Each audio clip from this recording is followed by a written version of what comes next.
ये आकाशवाणी रायपुर है। प्रादेशिक समाचार बुलेटिन के साथ मैं विभाष कुमार झा।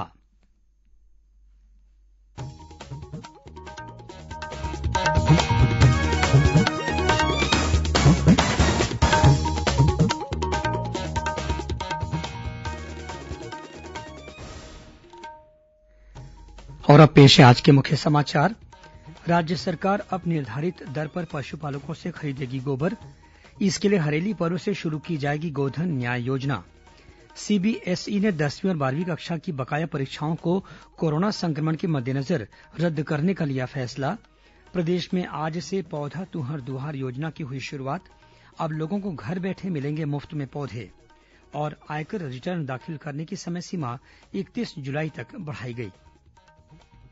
अब समाचार विस्तार से। राज्य सरकार ने गौ पालन को आर्थिक रूप से लाभदायी बनाने और पर्यावरण सुरक्षा के लिए गोधन न्याय योजना शुरू करने की घोषणा की है। इस योजना की शुरुआत हरेली पर्व के दिन से की जाएगी। इस संबंध में मुख्यमंत्री भूपेश बघेल ने आज अपने निवास कार्यालय से पत्रकारों से डिजिटल माध्यम के जरिये चर्चा करते हुए बताया कि इस योजना का उद्देश्य गौ पालन को बढ़ावा देने के अलावा उनकी सुरक्षा भी करना है, साथ ही पशुपालकों को आर्थिक रूप से लाभ पहुंचाना है। उन्होंने कहा कि इस योजना के तहत पशुपालकों से गोबर खरीदने के लिए दर निर्धारित की जाएगी। इसके लिए कृषि मंत्री की अध्यक्षता में 5 सदस्यों की एक समिति गठित की गई है। श्री बघेल ने कहा कि इस अभिनव योजना के जरिये गांव में रोजगार के अवसर भी बढ़ेंगे। उन्होंने बताया कि शहरों में आवारा घूमने वाले पशुओं की रोकथाम और गोबर खरीदी से लेकर इसके जरिये वर्मी खाद के उत्पादन तक की पूरी व्यवस्था नगरीय प्रशासन के हाथ में होगी। मुख्यमंत्री ने कहा कि वर्मी खाद के जरिये जैविक खेती को बढ़ावा दिया जाएगा। उन्होंने कहा कि वर्मी खाद की बिक्री सहकारी समितियों के माध्यम से होगी। श्री बघेल ने कहा कि राज्य में किसानों के साथ वन विभाग, कृषि, उद्यानिकी और नगरीय प्रशासन विभाग को पौधरोपण तथा बाग बगीचों के लिए खाद की आवश्यकता होती है, जिसकी आपूर्ति इस योजना के माध्यम से की जा सकेगी। श्री बघेल ने कहा कि जैविक खाद के बेहतर प्रचार प्रसार के लिए सरकार बाजार भी उपलब्ध कराएगी। केंद्र और केंद्रीय माध्यमिक शिक्षा बोर्ड सीबीएसई ने आज उच्चतम न्यायालय को बताया कि 1 से 15 जुलाई तक निर्धारित 10वीं और 12वीं कक्षा की बकाया परीक्षाओं को कोरोना संक्रमण के मद्देनजर रद्द करने का फैसला लिया गया है। हालांकि बोर्ड ने यह भी कहा कि ये परीक्षाएं बाद में आयोजित की जाएंगी। उच्चतम न्यायालय देश में कोरोना संक्रमण के बढ़ते प्रकोप की वजह से 1 से 15 जुलाई तक होने वाली 12वीं कक्षा की बाकी परीक्षाओं को रद्द करने संबंधी याचिकाओं की सुनवाई कर रहा था। सॉलिसिटर जनरल तुषार मेहता ने न्यायमूर्ति एएम खानविलकर की अध्यक्षता वाली पीठ को बताया कि 12वीं कक्षा के विद्यार्थियों के कार्य निष्पादन का पिछली परीक्षा के आधार पर आकलन करने के लिए भी एक योजना बनाई गई है। उच्चतम न्यायालय को बताया गया कि विद्यार्थियों को बाद में होने वाली परीक्षा में शामिल होने या पिछली परीक्षा पर आधारित आकलन के विकल्पों में से किसी एक को चुनना होगा। महासमुंद जिले में आज से कोविड केयर सेंटर की सेवाएं शुरू हो गई हैं।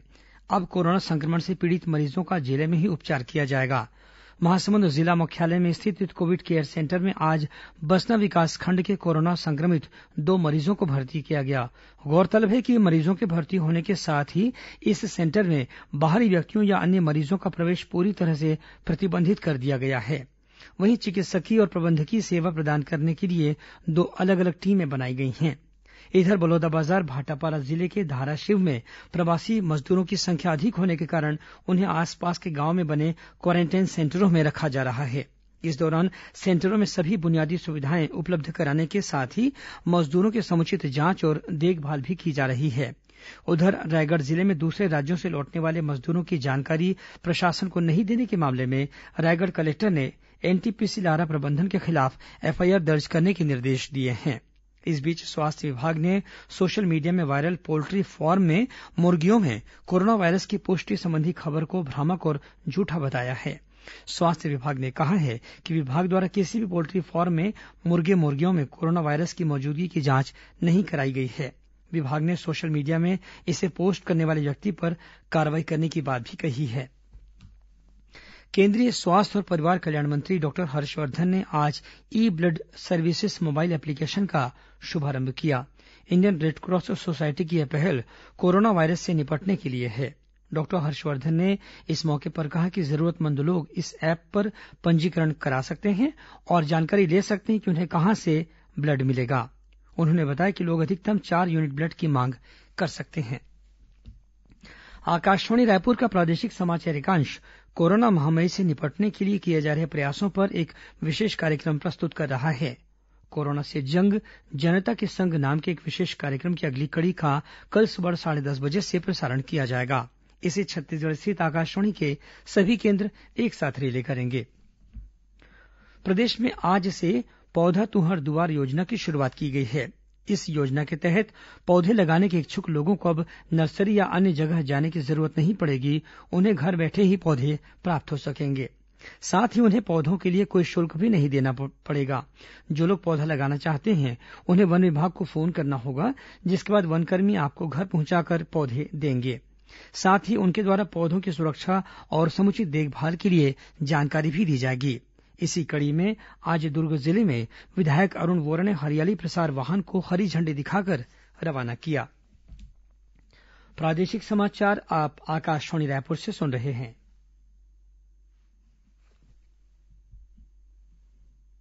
छत्तीसगढ़ की खबरों से है आपका वास्ता और खबरों की विश्वसनीयता से है हमारा वास्ता। आकाशवाणी समाचार रायपुर के प्रादेशिक समाचार बुलेटिन के साथ ही हमारे समसामयिक कार्यक्रम आप रेडियो के अलावा अपने मोबाइल पर भी सुन सकते हैं। आकाशवाणी समाचार फेसबुक, ट्विटर और यूट्यूब पर भी उपलब्ध है। हमारा Facebook page Chhattisgarh news on AIR, Twitter handle CGAIR news और हमारा यूट्यूब चैनल है छत्तीसगढ़ AIR न्यूज। तो अब रेडियो के साथ ही आपके मोबाइल के जरिए भी हम पहुंच रहे हैं आप तक। छत्तीसगढ़ की हर खबर के लिए सुनते रहिए आकाशवाणी समाचार।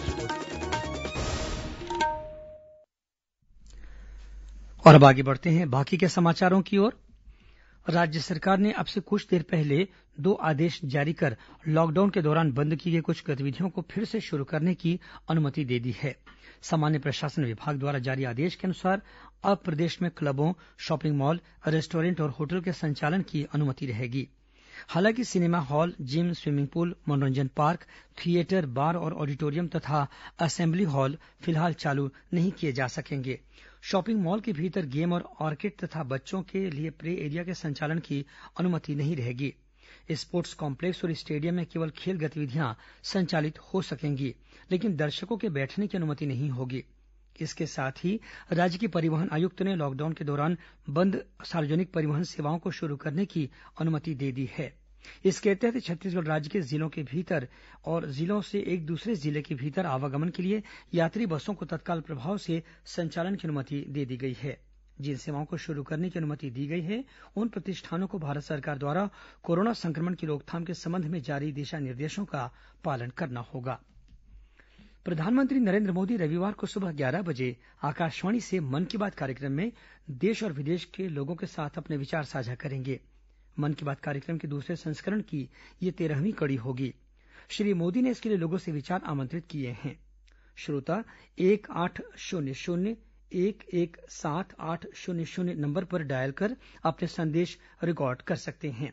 इसके अलावा 1922 नंबर पर मिस्ड कॉल देकर और SMS में प्राप्त लिंक को फॉलो करके भी सीधे सुझाव दिए जा सकते हैं। प्रधानमंत्री नरेंद्र मोदी के नेतृत्व वाली केंद्र सरकार के दूसरे कार्यकाल का 1 वर्ष पूरा होने पर भारतीय जनता पार्टी की छत्तीसगढ़ इकाई द्वारा प्रदेश भर में वीडियो कॉन्फ्रेंसिंग सभाएं आयोजित की जा रही हैं। इसी कड़ी में आज पूर्व मुख्यमंत्री और पार्टी के राष्ट्रीय उपाध्यक्ष डॉक्टर रमन सिंह ने वीडियो कॉन्फ्रेंसिंग के जरिए बलौदाबाजार जिले के भाजपा पदाधिकारियों और कार्यकर्ताओं को संबोधित किया। उन्होंने कहा कि प्रधानमंत्री नरेंद्र मोदी के दूसरे कार्यकाल का पहला साल देश की वर्षों की संजोई हुई आशा और आकांक्षाओं की पूर्ति कर रहा है। डॉक्टर सिंह ने कहा कि केंद्र सरकार द्वारा कोरोना संक्रमण काल में भी देश की अर्थव्यवस्था को बेहतर बनाए रखने के लिए विशेष प्रयास किए जा रहे हैं। उन्होंने कहा कि केंद्र सरकार ने गरीब कल्याण योजना के तहत 170 लाख करोड़ रुपए का प्रावधान किया है। साथ ही केंद्र ने 20 लाख करोड़ रुपए के आर्थिक पैकेज की भी घोषणा की है। इसके जरिए गरीब, श्रमिक और जरूरतमंदों के अलावा सूक्ष्म, लघु और मध्यम उद्योगों को भी आर्थिक मदद देने की पहल की गई है।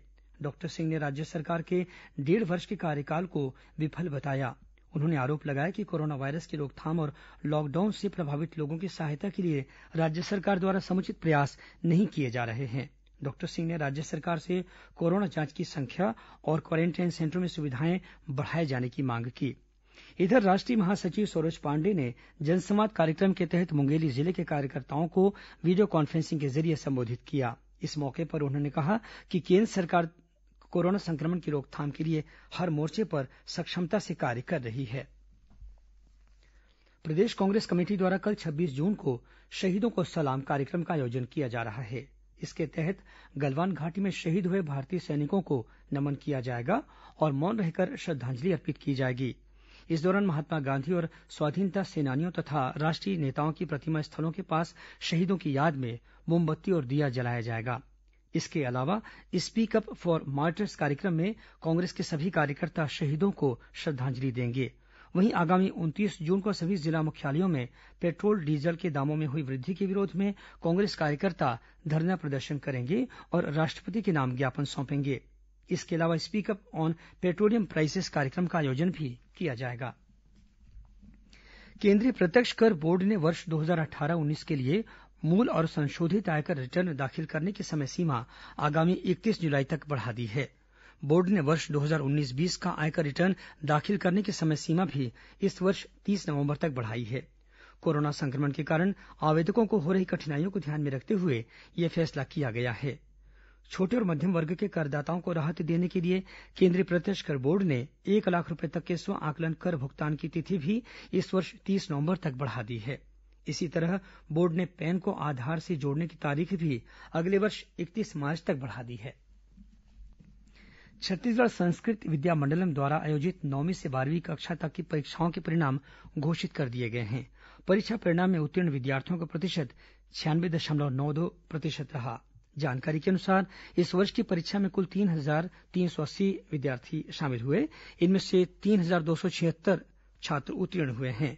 इधर व्यावसायिक परीक्षा मंडल व्यापम ने सभी प्रवेश परीक्षाओं के लिए ऑनलाइन आवेदन करने की अंतिम तिथि 23 जून से बढ़ाकर 30 जून कर दी है। इसके अलावा मंडल द्वारा अभ्यर्थियों को पूर्व में किए गए ऑनलाइन आवेदन में संशोधन करने की सुविधा भी दी जा रही है। इसके तहत अभ्यर्थी अपना पंजीयन नंबर, जन्मतिथि और मोबाइल नंबर डालकर अपने पूर्व में किए गए आवेदन को देख सकेंगे और किसी प्रकार की त्रुटि होने पर उसमें सुधार कर सकेंगे। गौरतलब है कि व्यापम द्वारा प्रदेश के इंजीनियरिंग, चिकित्सा, नर्सिंग, शिक्षा और कृषि महाविद्यालयों में प्रवेश के लिए प्रवेश परीक्षा का आयोजन किया जाता है। वहीं छत्तीसगढ़ मदरसा बोर्ड द्वारा आयोजित की जाने वाली हाई स्कूल और हायर सेकेंडरी पत्राचार पाठ्यक्रम की परीक्षा के आवेदन पत्र 1 जुलाई से घोषित केंद्रों से वितरित किए जाएंगे। इसी के साथ उर्दू अदीब और उर्दू माहिर प्रमाण पत्र परीक्षा के फॉर्म भी 1 जुलाई से वितरित किए जाएंगे। सामान्य शुल्क के साथ परीक्षा आवेदन पत्र भरने की अंतिम तिथि 31 जुलाई रखी गई है। वहीं विलंब शुल्क के साथ 11 अगस्त तक आवेदन जमा किए जा सकेंगे। रायपुर जिले के परीक्षार्थियों के लिए उर्दू कन्या उच्चतर माध्यमिक शाला शास्त्री बाजार और नूरानी उच्चतर माध्यमिक शाला राजा तालाब को परीक्षा आवेदन देने के लिए केंद्र बनाया गया है। बीजापुर जिले में माओवादी दंपत्ति ने आत्मसमर्पण किया है। मिली जानकारी के अनुसार केंद्रीय रिजर्व पुलिस बल सीआरपीएफ के पुलिस उप महानिरीक्षक कोमल सिंह और जिले के पुलिस अधीक्षक कमलोचन कश्यप के सामने माओवादी राजू हामला और मंगलू वेको ने आत्मसमर्पण किया। ये दोनों महाराष्ट्र, मध्यप्रदेश और छत्तीसगढ़ राज्य में सक्रिय थे तथा विभिन्न माओवादी घटनाओं में शामिल रहे हैं। प्रदेश के पुलिस महानिदेशक डीएम अवस्थी ने कल वीडियो कॉन्फ्रेंसिंग के जरिये सभी रेंज और जिलों के कामकाज की समीक्षा की। इस दौरान उन्होंने चिटफंड कंपनी के मालिकों को पकड़ने के लिए सभी जिलों के अतिरिक्त पुलिस अधीक्षक को नोडल अधिकारी की तरह काम करने के निर्देश दिए हैं। बैठक में उन्होंने कहा कि राज्य सरकार की मंशा के अनुरूप चिटफंड पीड़ितों को उनका पैसा वापस दिलाने के साथ ही निर्दोष एजेंटों पर दर्ज केस वापस लिए जाएंगे। साथ ही उन्होंने आदिवासियों पर दर्ज सामान्य किस्म के अपराधों को समाप्त करने की दिशा में भी ठोस कदम उठाए जाने के निर्देश दिए। श्री अवस्थी ने कहा कि बस्तर क्षेत्र में जिन आदिवासियों पर गंभीर किस्म के अपराध दर्ज नहीं हैं, उन्हें रिहा किए जाने के लिए आवश्यक कार्रवाई की जाए। पुलिस महानिदेशक ने कहा कि चिटफंड प्रकरणों में कंपनी के डायरेक्टरों के विरुद्ध सख्त कार्रवाई की जाए। और अब पेश है मौसम का हाल। छत्तीसगढ़ में फिलहाल कुछ दिनों तक भारी वर्षा होने की संभावना नहीं है। मौसम विभाग के अनुसार एक द्रोणिका मध्य पाकिस्तान से मध्य बिहार तक बनी हुई है। इसके कारण इस समय मानसून ब्रेक जैसी स्थिति है।